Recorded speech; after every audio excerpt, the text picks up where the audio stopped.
और ये आपको बताएं कि यूनान कश्ती हादसा केस में इंसानी स्मगलर्स के खिलाफ तहकीकात का दायरा वसी कर दिया गया है। गिरफ्तार एजेंट्स और मुतासरीन के बयानात की रोशनी में छापामार कार्रवाइयों के लिए 3 टीमें तश्कील दे दी गई हैं जो इस पर काम करेंगी। तो अपने नाज़रीन को बताते चलें कि इंसानी स्मगलर्स के खिलाफ अब ये घेरा तंग कर दिया गया है। मज़ीद तफसीलात हासिल करेंगे। डॉन न्यूज़ के नुमाइंदे शकील कर्रार हमारे साथ मौजूद हैं। शकील, बताइए कि जो टीमें तश्कील दी गई हैं ये किस तरह से काम करेंगी और आपके पास इस हवाले से क्या तफसीलात हैं?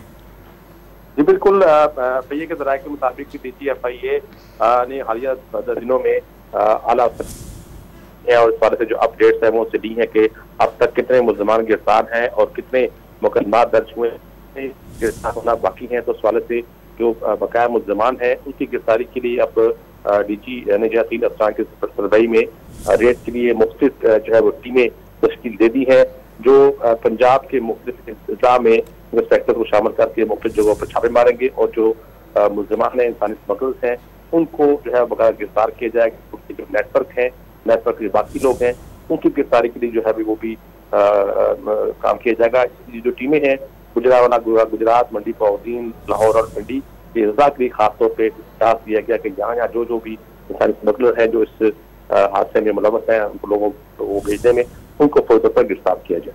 सही, इंसानी स्मगलर्स के खिलाफ छापामार कार्रवाइयों के लिए 3 टीमें तश्कील दी गई हैं जिनकी तफसीलात बता रहे थे शकील कर्रार। बहुत शुक्रिया आपका।